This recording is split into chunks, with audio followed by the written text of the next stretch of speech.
Last class में हमने Henry law start किया था। आज की क्लास में हमको न्यूमेरिकल करने हैं हेनरी लॉ से रिलेटेड।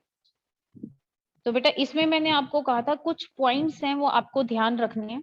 एक तो आपको दो फॉर्मूले ध्यान रखने हैं। पहला जो फॉर्मूला है वो ये है कि partial pressure of gas is the product of mole fraction and Henry's law constant KH।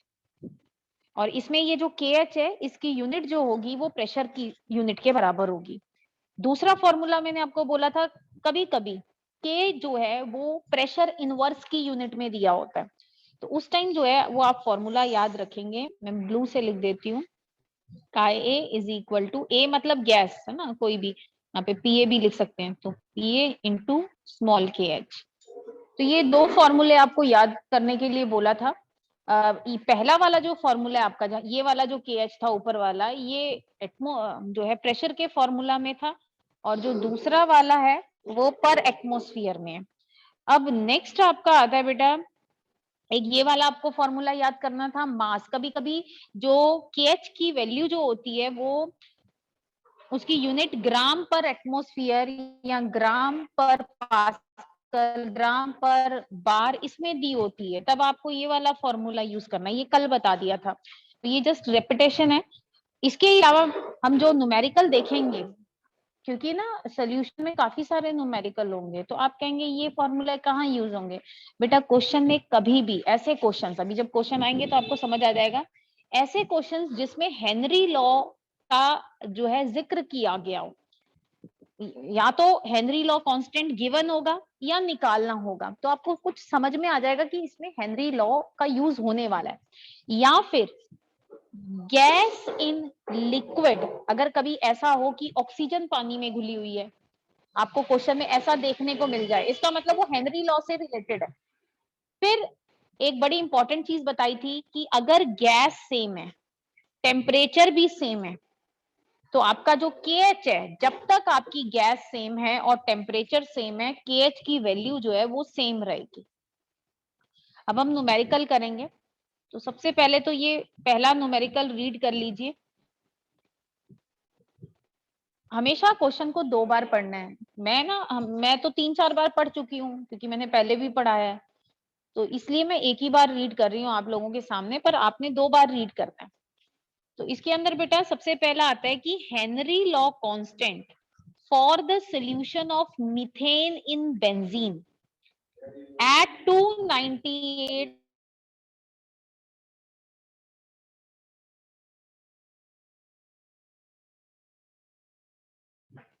हाँ जी, तो बेटा इसके अंदर हेनरी लॉ कांस्टेंट दिया हुआ है जब मीथेन को बेंजीन में डिसॉल्व करते हैं, तो टेम्परेचर दिया हुआ है 298 केल्विन। पता नहीं यूज होगा टेम्परेचर के नहीं होगा, वो बात की बात है। तो ये हेनरी लॉ कांस्टेंट दे रखा है। आपको मीथेन की बेंजीन में सॉल्युबिलिटी निकालनी है अंडर प्रेशर 760 mmHg। तो हमेशा ना क्वेश्चन को 2 बार जब आप पढ़ेंगे तो आपको ये समझ आएगा कि ये मैंने अपने लिए लिखा है। देखिए, ये आपने नहीं लिखना है पेपर में, ये मैंने क्या लिखा है, क्योंकि देखिए एक गैस जो है वाटर में डिसॉल्व्ड है। गैस कौन सी है? Methane in benzene. मान लो मिथेन गैस है, तो मान लो किसी को ये नहीं समझ में आया कि मिथेन गैस है या नहीं है, कई बार इस एज में नहीं पता लगता है या फिर नई कंसेप्ट क्लियर होता है, कोई दिक्कत नहीं। आप देखिए हेनरी लॉ कांस्टेंट जो है उसको मेंशन किया हुआ है, तो इसका मतलब के अंदर जो है आपका जो है हेनरी लॉ का फॉर्मूला यूज होगा। दूसरा देखिए बेटा, हेनरी लॉ कांस्टेंट की यूनिट क्या दे रखी है? प्रेशर वाली दी हुई है या नहीं दी हुई है? प्रेशर की unit can be mmHg, yes ma'am. है ना। तो इसका मतलब हम ये वाला फॉर्मूला यूज करेंगे, partial pressure of gas is equal to KH into its mole fraction, क्योंकि यूनिट से पता लग गया। आज ये मैं क्वेश्चन करने से पहले सोच रही हूँ, आपने ये दिमाग में सोच लेना है। बाकी ये मीथेन बेंजीन है, मीथेन एक गैस होती है और बेंजीन एक लिक्विड होती है, ये तो हिंट हो गया कि भाई इसमें हेनरी लॉ यूज होगा। बाकी अब आप इसमें गिवन लिखेंगे। गिवन में बेटा क्या दिया हुआ है? हेनरीज लॉ कांस्टेंट दे रखा है, ये कांस्टेंट दिया हुआ है हेनरीज का 4.27 into 10 to the power 5 mmHg। उसके बाद बेटा इन्होंने ये भी दिया हुआ है कि गैस जो आपका सॉल्युबिलिटी निकालनी है अंडर दिस प्रेशर 760 mmHg। इसका मतलब ये आपका जो मिथेन का जो पार्शियल प्रेशर है वो दिया हुआ है। ये वो प्रेशर दिया हुआ है जिससे आप उस गैस को उस लिक्विड में जो है डिसॉल्व करने की कोशिश करते हैं।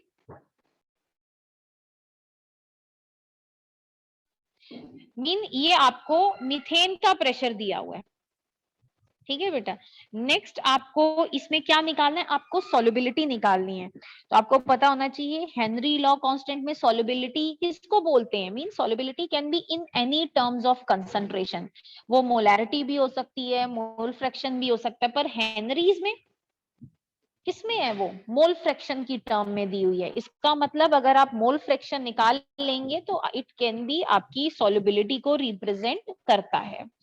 तो हम क्या करेंगे, फॉर्मूला लिखेंगे, partial pressure of methane is equal to KH into mole fraction of methane. तो हमने ये फॉर्मूले देखिए, फॉर्मूला लिखा, वैल्यू पुट की और हमारा आंसर आ गया विद यूनिट। अब कोई बच्चा बोलेगा कि इसमें आपने यूनिट तो नहीं लिखी, क्यों नहीं लिखी यूनिट मोल फ्रैक्शन में? ये यूनिट लेस होता है, इसकी कोई यूनिट ही नहीं होती है, तो इसलिए मैंने ये यूनिट लेस लिखा हुआ। ठीक है ना बेटा। तो ये 3 चीजों के मार्क्स हैं, एक फॉर्मूला, दूसरा वैल्यू पुटिंग, तीसरा आपका आंसर विद करेक्ट यूनिट। तो बाकी जितनी भी चीजें आप खुद सोचो, ये तो मैंने बाद में सोची है ना माइंड में, ये शुरू में सोची कि भाई हेनरी लॉ कांस्टेंट यूज होगा। फिर मैंने आपको ये भी बोला है कि हेनरी लॉ कांस्टेंट का जब आप जो है फॉर्मूला डिसाइड करें तो आप KH की यूनिट का जरूर ध्यान रखें। तो यहाँ पे KH दिया हुआ था mmHg में, तो इसलिए जो है मुझे ये पता लग गया ये प्रेशर की यूनिट है, तो फॉर्मूला में ये PA is equal to KH into mole fraction जो है वो यूज करूंगी। अब बेटा एक चीज और है, ये मैं वैसे बता रही हूँ आपको।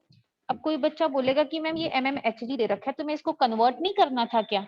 बेटा दोनों की यूनिट सेम होनी चाहिए, KH और प्रेशर की भी कोई फर्क। अगर मान लो प्रेशर बार में दिया हुआ है तो KH बार में निकलेगा, अगर प्रेशर एटमॉस्फेयर में दिया होता तो ये एटमॉस्फेयर में निकलता, क्योंकि ये यूनिट कट जाती है ना मोल फ्रैक्शन की। हाँ अगर मान लो मैंने प्रेशर बार में दिया होता तब आपको जरूरत पड़ती इस KH को या इस प्रेशर को सेम यूनिट्स में कन्वर्ट करने की।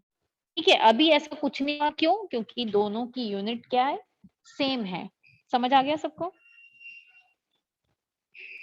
यस ठीक है बेटा। अब आगे हम क्वेश्चन करेंगे ना, एक NCERT का बड़ा इंपॉर्टेंट क्वेश्चन है, पर क्वेश्चन कराने से पहले, क्वेश्चन तो मैं बाद में समझाऊंगी आपको, पहले कुछ ऐसी चीजें जो आप अपने माइंड में रखिए। वो क्या है, ये क्वेश्चन से देखिए, ये न्यूमेरिकल से रिलेटेड नहीं है, ये मैं एक्स्ट्रा चीज बता रही हूँ जो कि न्यूमेरिकल में यूज होगी। अच्छा, ये मैंने पहले भी बताया था, मैंने ये कहा था कि अगर बेटा 1 लीटर वाटर है, 1 लीटर का वाटर का मतलब क्या होता है, 1000 ml।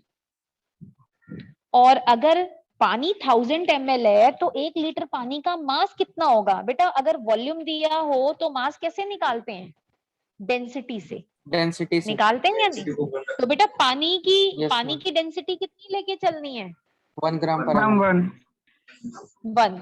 ठीक है, 1 ग्राम पर ml। तो अब अगर मैं फॉर्मूला पुट करूंगी तो जो मास होगा वो भी आ जाएगा 1000 ग्राम। इसका मतलब 1 लीटर पानी का मैं मास कितना लिख सकती हूँ, 1000 ग्राम लिख सकती हूँ।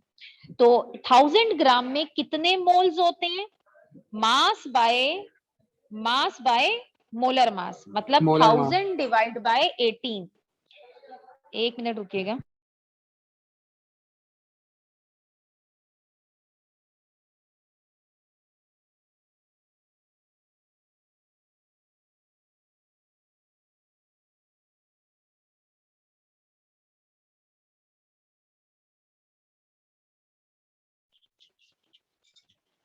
हाँ जी, तो बेटा नंबर ऑफ मोल्स वाटर के कितने निकलेंगे 1 लीटर वाटर में, मास बाय मोलर मास, मतलब 1000 डिवाइड बाय 18 मीन 55.5 मोल। इसको तो याद कर लो कैलकुलेशन को। ठीक है बेटा, कि 1 लीटर पानी में कितने मोल्स होते हैं, 55.5 कितने मोल्स होते हैं? हाँ, अगर ऐसी 500 ml में निकालने हो तो आपके इससे अधिक हो जाएंगे, है ना। तो ये ध्यान आपकी रखना आवाज है, कट रही है। ठीक है। कभी भी ये यूज होगा, कहाँ यूज होगा बेटा, शायद नेटवर्क इशू होगा, ठीक है। अभी थोड़ा सा एडजस्ट कर लीजिए, मैं थोड़ा धीरे बोलूंगी फिर, ठीक है। अगर आप आवाज कट रही है, मैं एक चीज को दो दो बार रिपीट करूंगी ना बेटा। ये क्वेश्चन आता है, इसको पहले आपने अच्छे से पढ़ना है। एक बार पढ़, एक मिनट, ये क्वेश्चन कराने से पहले, सॉरी ये नहीं, हाँ ये वाला, ये एनसीईआरटी का भी क्वेश्चन है, इसको पढ़ लीजिए।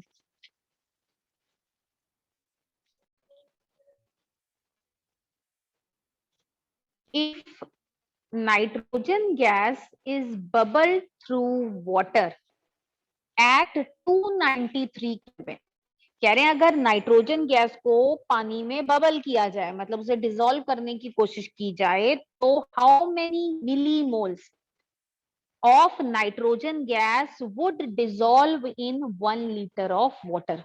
मतलब नाइट्रोजन गैस के कितने मिलीमोल्स पानी में घुले हुए होंगे। assume that nitrogen exert partial pressure of 0.987 bar. Given that Henry's constant of nitrogen gas at 293 Kelvin is 76.48 किलोबार। तो ये एक बार हमने क्वेश्चन को रीड आउट कर लिया। अब दोबारा से जब आप पढ़ेंगे तो आप ये देखेंगे, देखो निकालना है क्या है आपको, मिलीमोल निकालने हैं। अब कुछ बच्चे सोचेंगे ये मिलीमोल होते क्या है। मिलीमोल मतलब मोल ही तो होते हैं। मान लो मैं कहती हूँ ग्राम निकालो, अब आप खुद सोचिए, आपको ग्राम दिया हो, ग्राम को मिलीग्राम में कन्वर्ट करना हो, तो क्या कोई अलग सा फॉर्मूला लगता है। आप क्या करेंगे तो मैम मिलीग्राम में कन्वर्ट करने के लिए, 10⁻³ मल्टीप्लाई से करें। मल्टीप्लाई कर देंगे जो है ग्राम को। तो ऐसे ही है कि आपने नंबर ऑफ मोल्स, मतलब इसका मतलब आपको कुछ और नहीं, आपको यही निकालना है, number of moles of nitrogen निकालने। अब ये मोल्स में आ जाएंगे तो बाद में आप इसको किस में कन्वर्ट कर दें, मिलीमोल में कन्वर्ट कर दें। तो ये इन्होंने बोला कि मोल को जो है वो आप क्या करेंगे, मिलीमोल में कन्वर्ट कर देंगे। वो तो चलो बात की बात है, पहले हम आगे चलते हैं। कह रहे 1 लीटर पानी दिया हुआ है, 1 लीटर। पहली बात देखिए, ध्यान से चीज ध्यान रखेंगे, ये हिंट है, ये शुरू में ही मैं बता रही हूँ हिंट क्या है। एक तो मिलीमोल का मतलब क्या है, मोल, मिलीमोल का मतलब है आप नाइट्रोजन के मोल निकालें, फिर मोल, क्योंकि मोल बड़ा है एक मोल में, क्योंकि 10⁻³ मिलीमोल होते हैं। क्योंकि अगर आप बात करें 10⁻³ जो मोल होते हैं, it is equal to 1 millimole. तो आप 10⁻³ को उधर ले जाएंगे, मतलब एक मोल में कितने मिलीमोल होते हैं, 10⁻³। तो इसका मतलब आपको नंबर ऑफ मोल्स ही निकालने हैं। दूसरी चीज बात की गई है 1 लीटर पानी की, पानी आपका 1 लीटर है, तो पानी के मोल्स कितने होंगे, 55.5 मोल्स। अभी बताया था 55.5 मोल्स। अब तीसरी चीज, हेनरी लॉ दिया हुआ है, हेनरी लॉ दिया हुआ है तो हेनरी लॉ का फॉर्मूला यूज होगा। हेनरी लॉ के फॉर्मूले में तो मोल फ्रैक्शन निकलता है, हाँ मोल फ्रैक्शन से हम नंबर ऑफ मोल्स निकाल सकते हैं, ठीक है। तो अब हम क्वेश्चन करेंगे, दोबारा सुनिएगा, क्वेश्चन में हमें निकालना क्या है, हमें नंबर ऑफ मोल्स निकालने हैं। अब हेनरी लॉ कांस्टेंट का जिक्र है, इसका मतलब उसका फॉर्मूला यूज होगा। तो हेनरी लॉ के फॉर्मूले में कौन सी जो है कंसंट्रेशन की टर्म है, मोल फ्रैक्शन है, मतलब हेनरी लॉ से हम मोल फ्रैक्शन निकाल सकते हैं। हाँ, इस मोल फ्रैक्शन से हम नंबर ऑफ मोल्स निकालने की कोशिश करेंगे। तो अब हम दोबारा से क्या करते हैं बेटा, गिवन लिख लेते हैं। गिवन क्या दिया हुआ है, नाइट्रोजन का जो पार्शियल प्रेशर है नाइट्रोजन गैस का, पहली बात एक ध्यान से देख लीजिए, दो चीजें हैं, एक तो हेनरी लॉ कांस्टेंट का जिक्र किया गया है, इसका मतलब हेनरी लॉ यूज होगा ही होगा।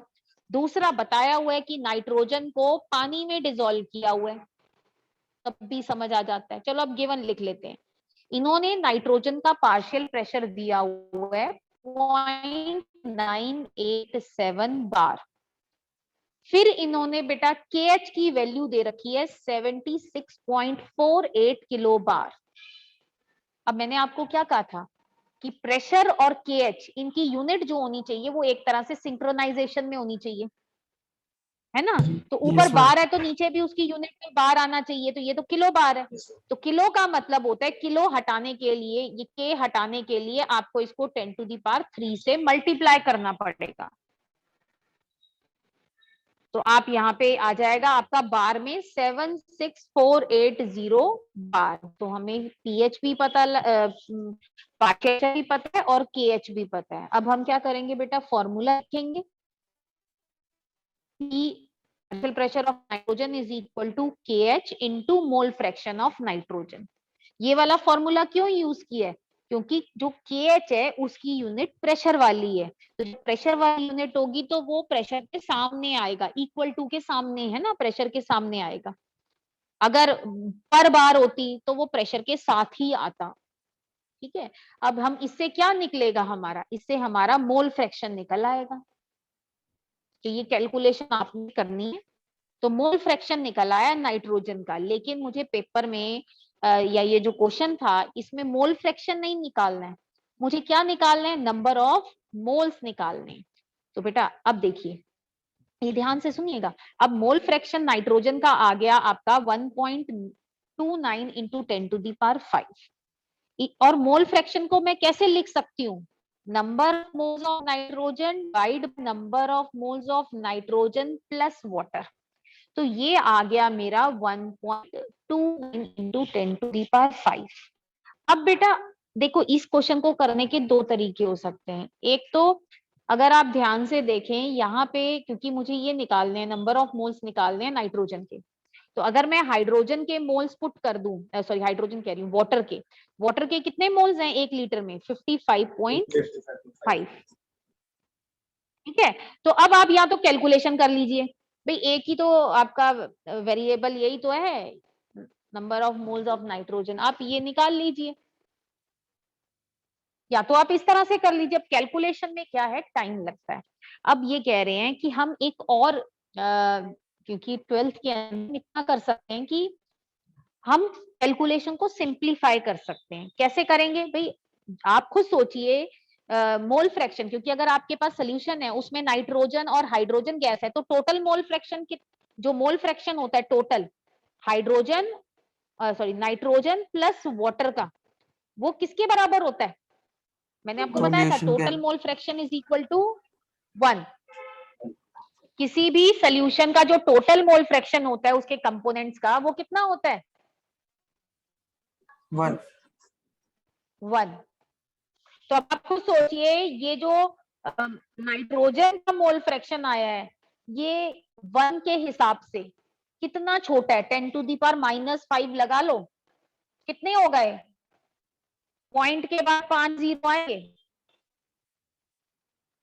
अगर यहाँ पे 1 पॉइंट है तो मतलब 4 जीरो आएंगे, उसके बाद आएगा नहीं। तो हम क्या कर, इसका मतलब जो नाइट्रोजन गैस है वो पानी में जरूर घुली हुई है पर उसका अमाउंट कम है। तो ये कहते हैं इसका मतलब हो गया कि जो number of mole of water है वो ज्यादा है काफी। तो हम डिनोमिनेटर में ऊपर नहीं, न्यूमरेटर में कुछ इग्नोर नहीं कर सकते, डिनोमिनेटर में हम इसको इग्नोर कर सकते हैं या नहीं, जस्ट फॉर सिंप्लीफिकेशन कैलकुलेशन। अगर आप इग्नोर नहीं करना चाहते वो आपकी मर्जी है, ठीक है बेटा। तो हम क्या कर सकते हैं, इसको इग्नोर कर सकते हैं, हम इसको माने, इसको हम कह देंगे कि नंबर नाइट्रोजन है और जो वाटर है इसके नंबर ऑफ मोल्स में नाइट्रोजन को इग्नोर कर देंगे, this will be approximately equal to number of moles of water. ठीक है, यस मैम। ठीक है बेटा। अब हम वैल्यू कर देंगे, नंबर ऑफ मोल्स 1 लीटर पानी में 55 आपकी आवाज बहुत बफर हो रही है। ये निकले। हाँ बेटा, नेटवर्क इशू होगा ना। तो number of mole of nitrogen में हो गए हमारे, ये आ गए 71.595 इंटू 10⁻⁻5 मोल। अब आप इसको, क्योंकि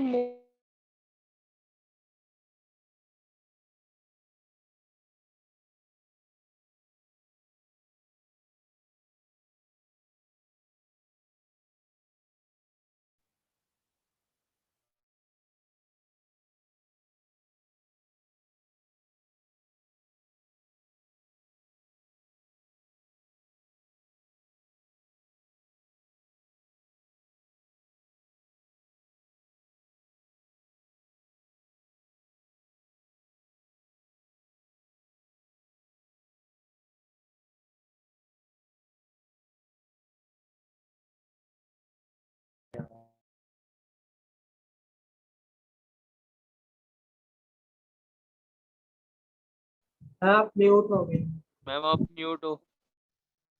अच्छा सॉरी। अब ये हम बस ठीक करेंगे, जो मैंने करा दी हेनरीज के। अब जितने क्वेश्चन असाइनमेंट में है मैं उनके हिंट दूंगी करना, तो ये आपका होमवर्क है, पहले आप इसको पढ़ लीजिए।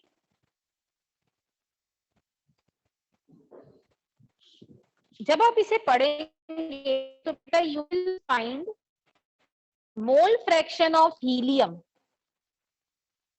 in a saturated solution at 0 degree Celsius is 1.2 into 10 to the power minus 6। तो इसका मतलब ये हीलियम का मोल फ्रैक्शन दिया हुआ है 1.2 into 10 to the power minus 6। आपको हीलियम का प्रेशर निकालना है, ये निकालना है, और आपको हेनरी लॉ कांस्टेंट दिया हुआ है। अब मैंने आपको क्या कहा, हेनरी लॉ कांस्टेंट है, इसका मतलब हेनरी लॉ का फॉर्मूला यूज होगा। पर बेटा मैंने तो आपको दो फॉर्मूले बताए थे, मैंने ये जरूर कहा था, मैंने कहा एक बारी क्वेश्चन करने से पहले, क्योंकि अगर हेनरी लॉ कांस्टेंट गिवन है, अगर गिवन नहीं है तब तो कोई दिक्कत नहीं है, आप कोई भी फॉर्मूला यूज कीजिए, उस फॉर्मूले के अकॉर्डिंग आपका KH भी निकलेगा, हेनरी कांस्टेंट भी निकलेगा, उसकी यूनिट यहाँ गिवन है। अब आप इसमें एक चीज नोटिस कीजिए, क्या नोटिस करनी है, मैंने क्या बोला है, क्या नोटिस करेंगे, यूनिट्स को। इसकी यूनिट पर एटमॉस्फेयर है, मतलब इसको फॉर्मूले में प्रेशर के साथ लिखा जाएगा या सामने लिखा जाएगा,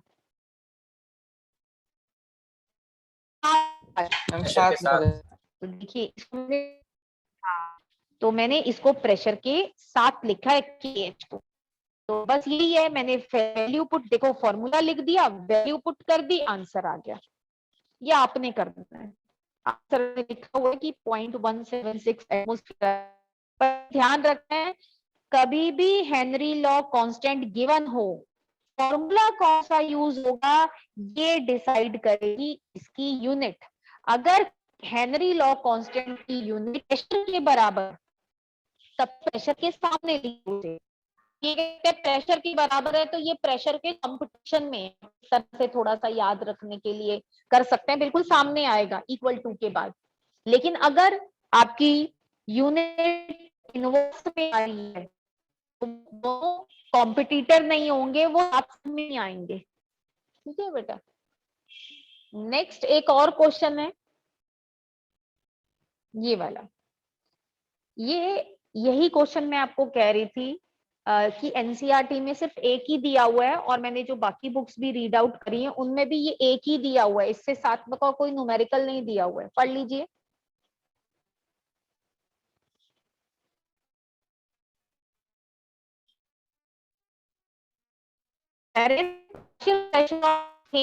over saturated solution containing 6.56 into 10 to the power minus 2 अगर इथेन, असल में देखिए प्रेशर की बात की गई, इथेन वैसे भी गैस होती है, पूरे क्वेश्चन अगर पढ़े आपको समझ आ जाएगा गैस। ये क्या है, सोल्यूशन है जिसके अंदर कितना इथेन, जिसमें कितना इथेन पर माइनस 2 ग्राम, तो उस टाइम जो वो कितना है 1 बार। अब ये कह रहे हैं अगर इसी सोल्यूशन माइनस